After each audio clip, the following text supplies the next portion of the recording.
یاد میں تیری سب کو بھلا دوں، کوئی نہ مجھ کو یاد رہے۔ بسم اللہ الرحمن الرحیم۔ ان الحمد للہ نحمده ونستعینه ونستغفره، من يهده اللہ فلا مضل له ومن يضلل فلا هادی له، واشهد ان لا الہ الا اللہ وحدہ لا شریک له، واشهد ان سیدنا ونبینا وحبیبنا وشفیعنا وقرۃ اعیننا محمدا عبدہ ورسولہ، صلی اللہ تبارک و تعالی علیہ وعلی آلہ واصحابہ وازواجہ وذریتہ وبارک وسلم تسلیما کثیرا۔ اما بعد فاعوذ باللہ من الشیطان الرجیم، بسم اللہ الرحمن الرحیم۔ والذین آمنوا اشد حبا للہ، وقال تعالی یا ایہا الذین آمنوا من يرتد منكم عن دینہ فسوف یأتی اللہ بقوم یحبهم ویحبونہ، سبحان ربک رب العزة عما یصفون وسلام علی المرسلین والحمد للہ رب العالمین۔ اللہم صلی علی سیدنا محمد وعلی آل سیدنا محمد وبارک وسلم۔ ہر بنانے والے کو اپنی بنائی ہوئی چیز سے محبت ہوتی ہے۔ جب انسان اپنا گھر بناتا ہے تو اس گھر سے لگاؤ ہوتا ہے۔ اس گھر کی کوئی اینٹ بھی توڑے تو مرنے مارنے پہ آ جاتا ہے، اور کوئی مصور تصویر بناتا ہے، اگر اس کی تصویر کوئی خراب کر دے تو وہ ناراض ہوتا ہے، اسے دکھ ہوتا ہے۔ وہ کہتا ہے میں نے کتنی محنت سے یہ بنائی تھی، آپ نے سارا ہی کلر خراب کر دیا اس کا۔ تو کوئی بھی کسی چیز کو بناتا ہے تو اس سے اس کی محبت ہوتی ہے، یہ فطری بات ہے۔ اللہ تعالیٰ ہم سب کے خالق ہیں، ہم سب کے مالک ہیں، اور اللہ نے ہمیں بنایا ہے۔ انسان خود نہیں بنتا، اللہ اسے بناتا ہے۔ ورنہ اگر سوچا جائے کہ انسان جس چیز سے بنتا ہے اسے انسان کیسے بنے گا؟ مٹکا مٹی سے بنا ہے، سمجھ میں آتا ہے۔ سوٹ کپڑے سے بنا ہے، سمجھ میں آتا ہے۔ کپڑا روئی سے بنا ہے، کپاس سے بنا ہے، سمجھ میں آتا ہے۔ اور یہ ٹائلیں مٹی سے بنی ہیں، پتھر سے بنی ہیں، یہ سمجھ میں آتا ہے۔ لیکن ایک گندے پانی سے انسان بنے، یہ کتنی بڑی اللہ تعالیٰ کی قدرت ہے۔ اس لیے اللہ تعالیٰ فرماتے ہیں وَفِي السَّمَاءِ رِزْقُكُمْ وَمَا تُوعَدُونَ فَوَرَبِّ السَّمَاءِ وَالْأَرْضِ إِنَّهُ لَحَقٌّ مِثْلَ مَا أَنَّكُمْ تَنطِقُونَ وَفِي أَنفُسِكُمْ أَفَلَا تُبْصِرُونَ۔ اپنی ذات میں تم غور نہیں کرتے، اندھے ہو گئے ہو تم۔ کسی کا اچھا سلا ہوا سوٹ دیکھتے ہیں، کہتے ہیں یار بڑی اچھی سلائی ہے، کہاں سے سلوایا ہے؟ فوراً سوال اٹھاتے ہیں۔ کوئی اچھا گھر بنوائے تو فوراً پوچھتے ہیں یہ کنسٹرکشن کہاں سے کروائی ہے، کس سے کروائی ہے، کون ہے مستری، کون ہے ٹھیکیدار؟ بڑا اچھا گھر بنوایا یار آپ نے، بڑی صفائی کے ساتھ تعمیر ہوئی ہے۔ لیکن اپنے آپ میں ہم غور نہیں کرتے کہ مجھے اور میرے اس 6 فٹ کو اللہ نے کتنا اچھا بنایا ہے، کتنا خوبصورت بنایا ہے، اور مٹیریل دیکھیں مٹیریل کیا ہے۔ اللہ تعالیٰ فرماتے ہیں هُوَ الَّذِي يُصَوِّرُكُمْ فِي الْأَرْحَامِ كَيْفَ يَشَاءُ۔ اللہ پتہ ہے کون ہے؟ اللہ تعالیٰ اپنا تعارف کراتے ہیں۔ آپ ان کو جانتے ہیں؟ جیسے میں آپ سے کہوں آپ ان کو جانتے ہیں؟ یہ وہ ہیں جن کی یہ صفات ہیں۔ یہ تعارف ہو گیا. عربی زبان میں اور اردو زبان میں کہتے ہیں وہ ہے جو کہ. یہ تعارف کے لیے الفاظ استعمال ہوتے ہیں. اللہ تعالیٰ فرماتے ہیں تمہیں پتہ بھی ہے اللہ کون ہے؟ هو الذی یصورکم فی الارحام کیف یشاء. اللہ وہی تو ہے جس نے تمہاری ماؤں کے پیٹوں میں تمہاری تصویر بنائی. اور ہر مصور تصویر بناتا ہے روشنی میں، اندھیرے میں کون بنائے گا؟ اللہ وہ ذات ہے جس نے انسان کی تصویر اندھیرے میں بنائی. اور تصویر بنتی ہے کسی سخت چیز پر. پانی پہ تصویر کیسے بنے گی؟ کہتے ہی ہیں پانی کی لکیر، یعنی اس کا مطلب ہے ٹیمپرری. اللہ تعالیٰ فرماتے ہیں یخلقکم فی بطون امہاتکم فی ظلمات ثلاث. اللہ وہ ذات ہے جو 3 اندھیروں میں تمہاری تصویر بناتا ہے. ایک رات کا اندھیرا، ایک ماں کے پیٹ کا اندھیرا، ایک رحم کا اندھیرا. اس اندھیرے میں اللہ تعالیٰ نے نطفے پہ کیا خوبصورت شکل بنائی ہے. آنکھیں آنکھوں کی جگہ، کان کان کی جگہ، ناک ناک کی جگہ فٹ کرتا ہے، اور جبڑوں کو جبڑوں کی جگہ فٹ کرتا ہے. ہونٹوں کو ایک ہی شکل دیتا ہے. دنیا کے تمام انسانوں کی ہونٹوں کی شکل اور ہونٹوں کا جو ڈیزائن ہے وہ ایک جیسا ہے، تھوڑا سا فرق ہے. ہڈیاں بناتا ہے، گوشت بناتا ہے، گوشت پہ ہڈی پہ گوشت چڑھاتا ہے، ان پہ رگوں کی پوری وائرنگ کرتا ہے. تو اللہ نے انسان کو بنایا ہے، اللہ نے بنایا ہے. تو جس نے انسان کو ایسا بنایا ہے، اتنا خوبصورت بنایا ہے، جبکہ خود قسمیں کھا کھا کے اللہ تعالیٰ نے کہا میں نے بہت مخلوق بنائی ہے لیکن سب سے خوبصورت میں نے انسان کو بنایا ہے. فرشتے بھی بنائے ہیں، جنات بھی بنائے ہیں، چوپائے بھی بنائے ہیں، درندے بھی بنائے ہیں، پرندے بھی بنائے ہیں، اور کیڑے مکوڑے بھی بنائے ہیں، اور نظر نہ آنے والی بہت سی مخلوق بنائی ہے. لیکن اللہ تعالیٰ فرماتے ہیں والتین والزیتون وطور سینین وہذا البلد الامین لقد خلقنا الانسان فی احسن تقویم. قسم ہے اس کی 4 قسمیں، میں نے انسان کو سب سے زیادہ خوبصورت بنایا ہے. فرشتے اتنے خوبصورت نہیں ہیں جتنے انسان خوبصورت ہیں. تو جس کو اپنی قدرت کا شاہکار بنایا ہے، آپ سوچئے اس سے محبت ہوگی کہ نہیں ہوگی؟ اور یہ اس کی محبت ہی ہے کہ اس کے بندے اس سے بغاوت کرتے ہیں، اس کے بندے اس کے احکام کو توڑتے ہیں، اس کے بندے اس کی حکم عدولیاں کرتے ہیں، لیکن اس کے کرم پہ قربان جائیں وہ اپنی نعمتوں کا سلسلہ بند نہیں کرتا. جب انسان کسی غریب کی مدد کرتا ہو اور وہ غریب الٹا آپ کے پیچھے سازشیں کرتا ہو تو آپ اس کو ایڈ دینا بند کر دیں گے؟ نہیں کر دیں گے. اپنا بچہ جس سے آپ بہت پیار کرتے ہیں لیکن وہ آپ کے خلاف ہو چکا ہو اور مسلسل آپ کی نافرمانیاں کرتا ہو، مسلسل آپ کے ساتھ ہٹ دھرمی کا معاملہ کرتا ہو، آخر آپ کہیں گے کہ بس نکل جاؤ میرے گھر سے، کوئی واسطہ نہیں میرا اور تمہارا. کتنے لوگ ہیں جو اپنے بچوں کو آگ کر دیتے ہیں، لیکن اللہ تعالیٰ کے کرم پہ قربان جائیں اس کے ہاں آگ والا سسٹم ہی نہیں ہے.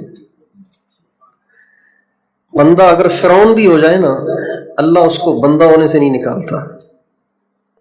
فرعون بھی ہو جائے نا، فرعون بھی کوئی ہو جائے تو اللہ تعالیٰ اس کو بندہ ہونے سے نہیں نکالتا. نہیں ہے تو میرا بندہ، کوئی واسطہ نہیں تیرا میرا، اللہ کبھی نہیں نکالتے.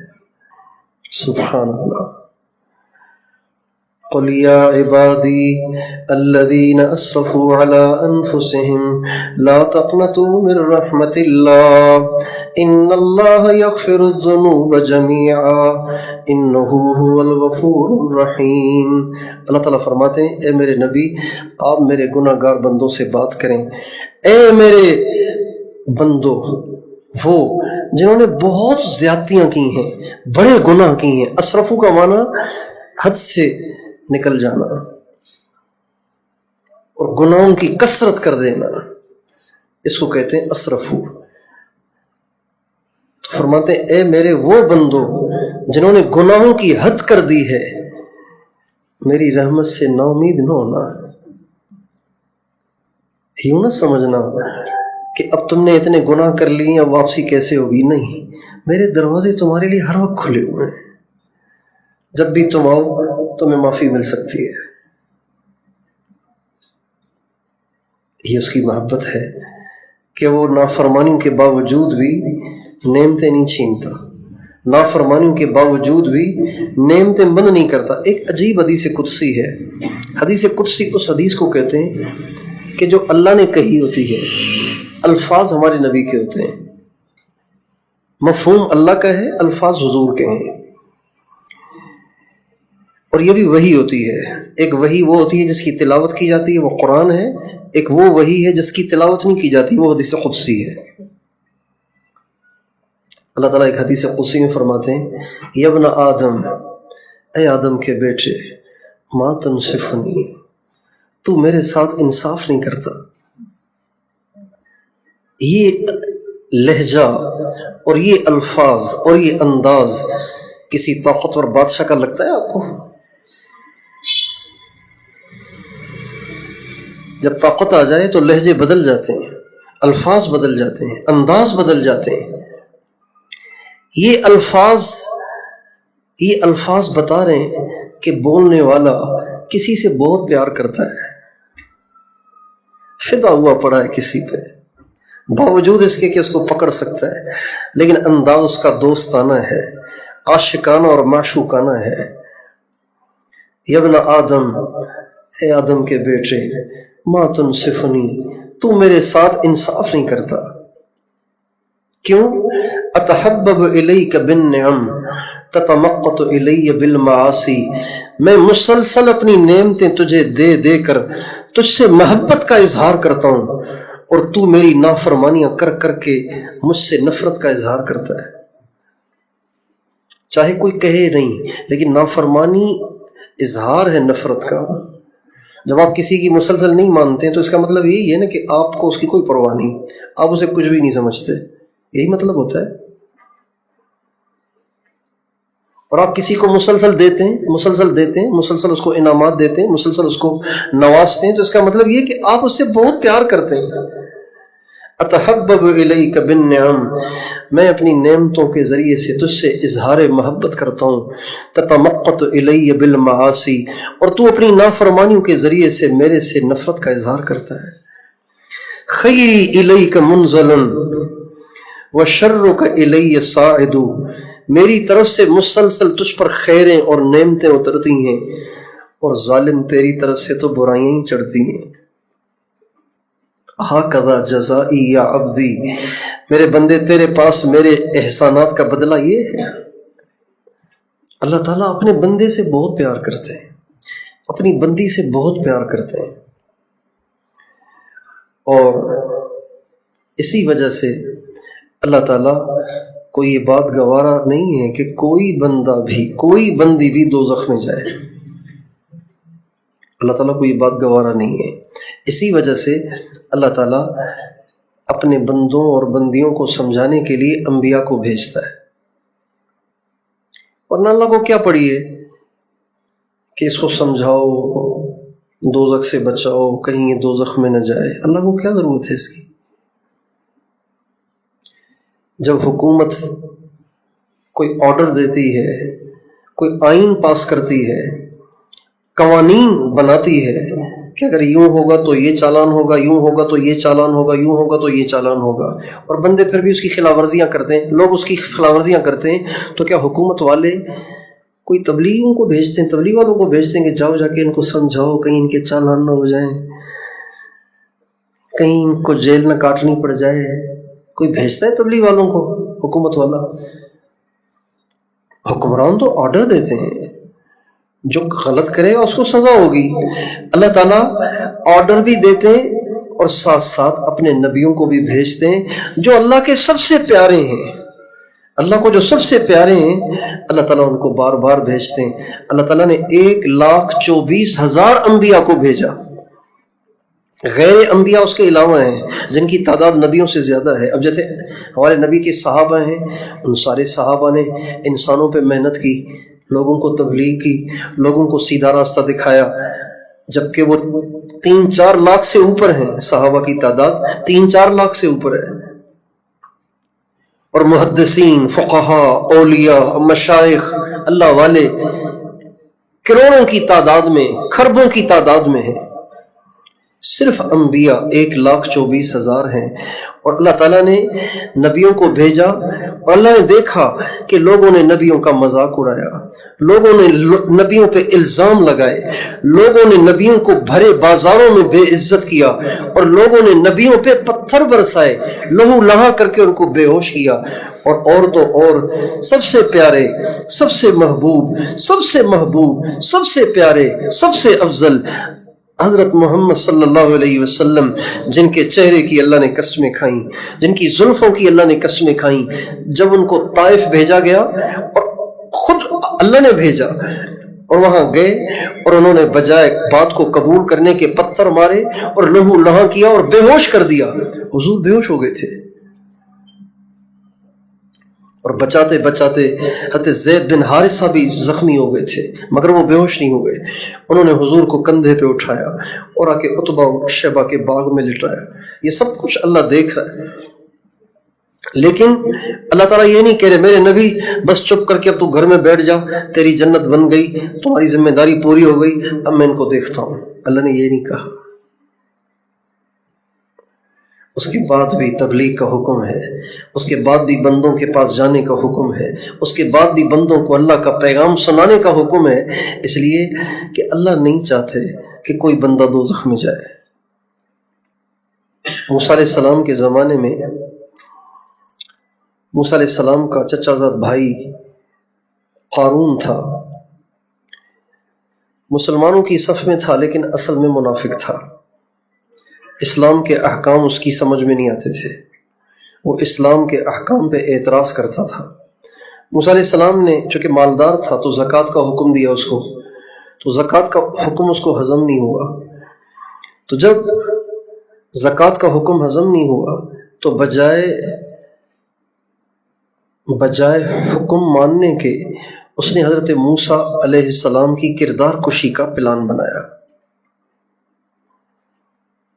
چنانچہ ایک زانیہ عورت کو تیار کیا کہ تم نے بھرے مجمع میں کھڑے ہو کے کہنا ہے کہ موسیٰ نے میرے سے زنا کیا ہے. جب موسیٰ علیہ السلام کے لیے زنا ثابت ہو جائے گا بھرے مجمع میں تو پھر ان کی بات میں وہ طاقت نہیں رہے گی. کردار کشی سے پوزیشن متاثر ہو جاتی ہے، شخصیت متاثر ہو جاتی ہے، بات کا اثر ختم ہو جاتا ہے. تو پھر یہ جو نئی نئی باتیں روزانہ لا کے ہمیں دیتا ہے نا، جان چھوٹ جائے گی. چنانچہ اس نے عورت کو تیار کر لیا. عورت حضرت موسیٰ علیہ السلام بیان فرما رہے، ایک عورت آ کے بیٹھ گئی.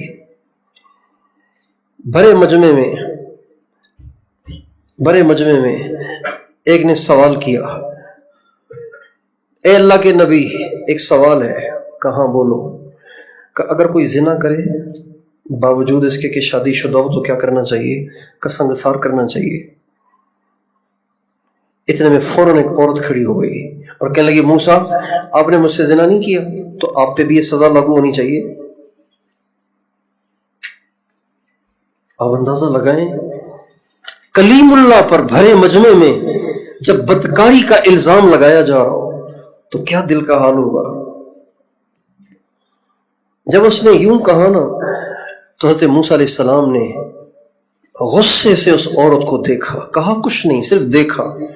تو نبی کی تو نظر ہوتی ہے نا، نبی کی تو نظر ہوتی ہے. جو ہی حضرت موسیٰ کا جلال اس نے دیکھا اور موسیٰ علیہ السلام کہ نور کا اس پہ عکس پڑا تو وہ ایک دم موم پڑ گئی اور کہنے لگی موسیٰ آپ بہت پاک ہیں. یہ جو بیٹھا ہوا ہے نا اس نے مجھے پیسے دے کے تیار کیا تھا، اس لیے میں نے یہ بات کہہ دی، میں معافی چاہتی ہوں، مجھے معاف کرنا. جب یہ بات ثابت ہو گئی کہ یہ ساری قارون کی پلاننگ تھی، موسیٰ علیہ السلام سجدے میں گر گئے اور اللہ سے دعا کی، اے اللہ اب مجھے یہ قارون نہیں چاہیے، اب اسے تو ہلاک کر۔ چنانچہ اللہ تعالیٰ نے زمین کو حکم دیا، زمین نے فوراً قارون کے پنجے پکڑ لیے، ٹخنوں سے پاؤں پکڑ لیے۔ جب اس کے پاؤں زمین کے اندر دھس گئے تو اس نے نکلنے کی کوشش کی، جب وہ نہیں نکل سکا تو اپنے چیلے چماٹوں کو بلایا اور چیختا رہا، چلاتا رہا، نکالو مجھے، بچاؤ مجھے، کیا ہو گیا مجھے؟ کسی نے نہیں سنی۔ موسیٰ علیہ السلام نے پھر بد دعا دی، اے زمین اسے اور پکڑ۔ چنانچہ وہ گھٹنوں تک چلا گیا۔ پھر وہ چیختا رہا، موسیٰ علیہ السلام کو بھی پکارا، موسیٰ معاف کر دو، معاف کر دو۔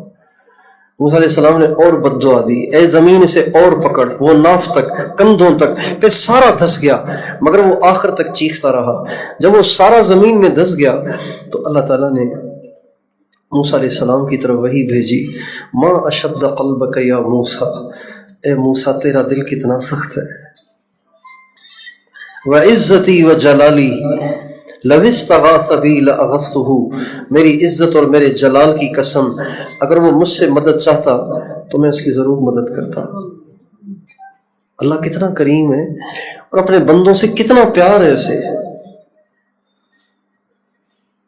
اب اللہ یہ چاہتے ہیں جب کوئی کسی پہ مرتا ہو، کوئی کسی سے پیار کرتا ہو، کوئی کسی پہ فدا ہوتا ہو، تو اگلے کی بھی یہ چاہت ہوتی ہے کہ نہیں ہوتی؟ یہ بھی تو کرے نا۔ من بتو مشغول تو با عمر و زید، میں تجھے دیکھ رہا ہوں تو کسی اور کو دیکھ رہا ہے تو اچھا نہیں لگتا، دکھ ہوتا ہے۔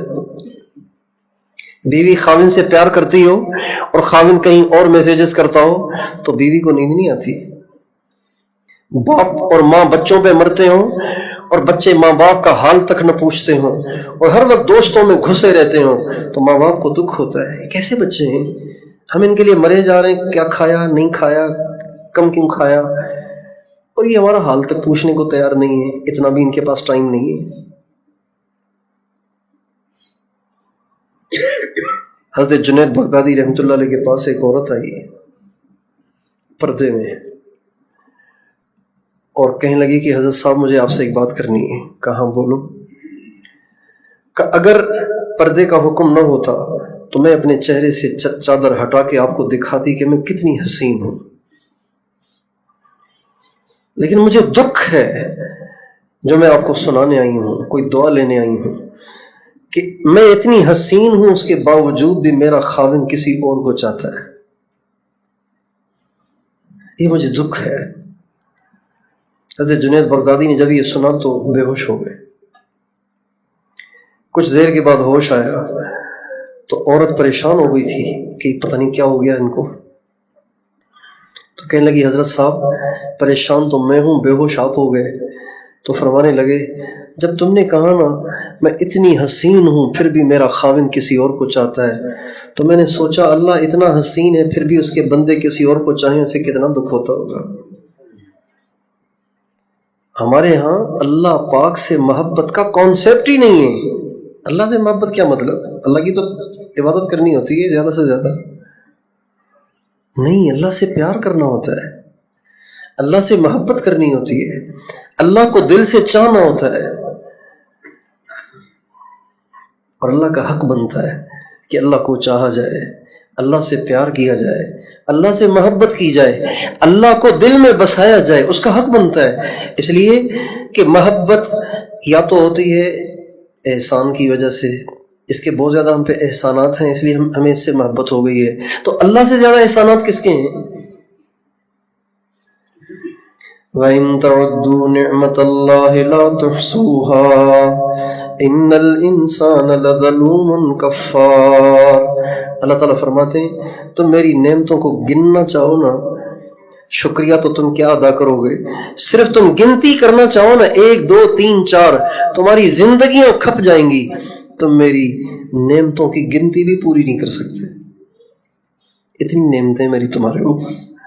پھر آگے گلہ کرتے ہیں انسان کا گلہ کرتے ہیں، ان الانسان لظلوم کفار، بے شک انسان بڑا ظالم ہے، ظالم نہیں ظلوم، بڑا ظالم ہے، کفار ہے، کافر نہیں کفار ہے، یعنی بہت ناشکرا ہے۔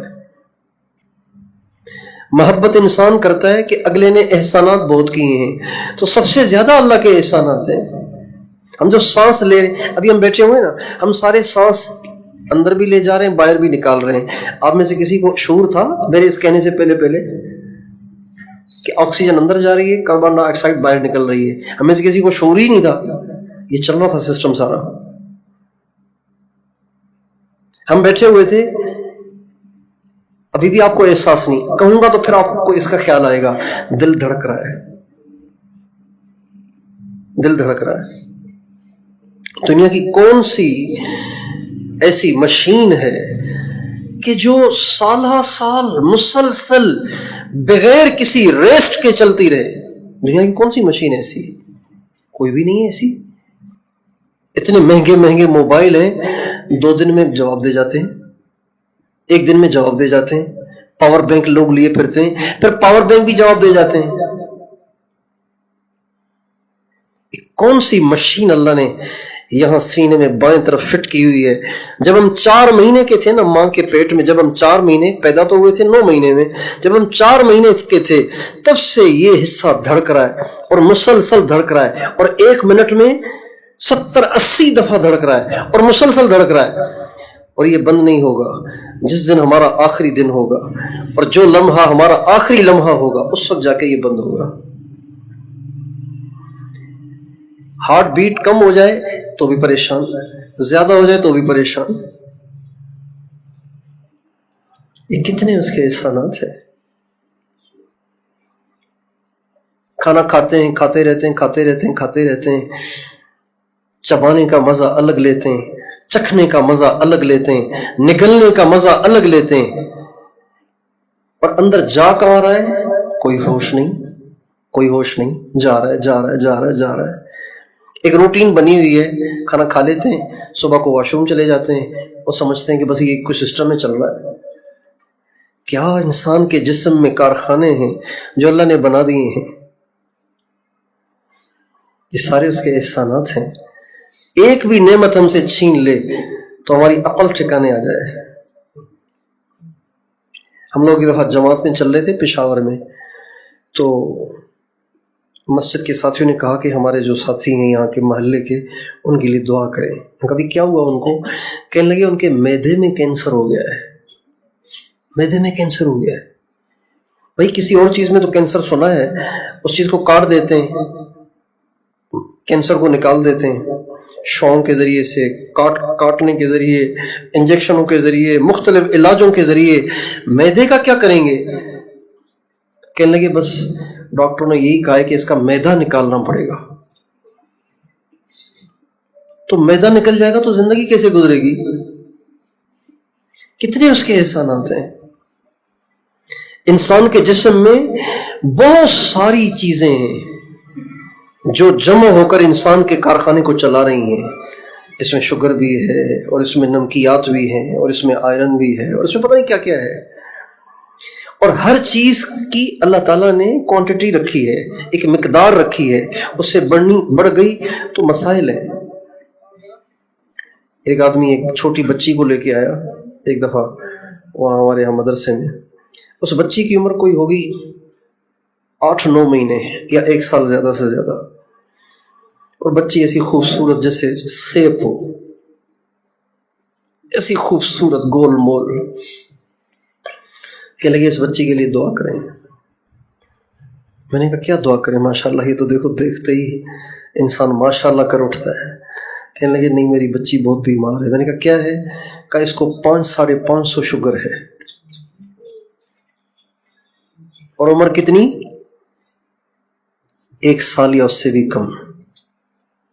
ایک اور شخص آیا، نوجوان آیا، وہ بھی بالکل ایسی گلاب کے پھول جیسی چھوٹی بچی لے کے آیا، اس کی عمر بھی کوئی 1 سال 1.25 سال ہوگی۔ تو کہنے لگا میری بچی کے لیے دعا کریں۔ میں نے کہا کیا؟ یہ تو ماشاءاللہ ایسی صحت مند ہے۔ کہنے لگے دیکھنے میں تو صحت مند ہے، لیکن یہ کانوں سے اس کو سنائی نہیں دیتا، اب میں اس بچی کو دیکھ دیکھ کے کڑتا ہوں، جب یہ بڑی ہو جائے گی اس کا رشتہ آئے گا، لوگ پوچھیں گے، تو کہنا پڑے گا نا کہ سن نہیں سکتی۔ جب سن نہیں سکتی تو بول بھی نہیں سکتی۔ انسان سن کے سیکھتا ہے، جو سن نہیں سکتے وہ بول بھی نہیں سکتے، تو کتنی ٹینشن ہوگی۔ رشتے آئیں گے چہرہ دیکھ کے اور واپس جائیں گے، کیا میری بچی کا فیوچر کیا ہوگا؟ یہ کتنی نعمتیں اللہ تعالیٰ کی ہمارے اوپر۔ پیشاب آ رہا ہے، پاخانہ آ رہا ہے، آنکھوں سے نظر آ رہا ہے، زبان سے بولا جا رہا ہے، کانوں سے سنائی دے رہا ہے، ناک سے سونگھا جا رہا ہے، زبان سے چکھا۔ ایک ایسا شخص آیا وہاں رائون میں مشورے میں، اس نے عجیب بات سنائی۔ یہ کوئی سن 2001 کی بات ہے۔ کہنے لگا کہ اللہ تعالیٰ نے مجھے زبان تو دی ہے لیکن یہ زبان چکھ نہیں سکتی، کوئی ذائقہ محسوس نہیں ہوتا۔ انسان کے پورے وجود کے اندر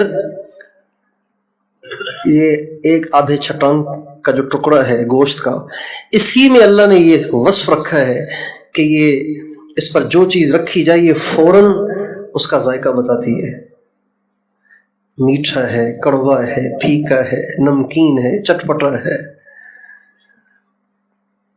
دنیا کی کتنی چیزیں ہیں، ان کے کتنے ذائقے ہیں۔ صرف ایک مٹھاس کو لے لیجئے، اس کی کتنی قسمیں مٹھاس کی۔ کیلے کی مٹھاس الگ ہے، سیب کی الگ ہے، امرود کی الگ ہے، انگور کی الگ ہے، انار کی الگ ہے، گنے کی الگ ہے، مالٹے کی الگ ہے، کنو کی الگ ہے۔ کتنی مٹھاسیں ہیں۔ یہ سارے انسان مزے لیتا ہے نا، اسی سے لیتا ہے نا۔ سر پہ رکھیں گے تو محسوس تو نہیں ہوگا کہ مالٹا ہے کہ سیب ہے۔ کہنے لگے مجھے زبان اللہ نے دی ہے لیکن میں اسے چکھ نہیں سکتا۔ میں مرچ کھاؤں، چینی کھاؤں، مجھے ایسے لگ رہا ہے جیسے بٹی کھا رہا ہوں۔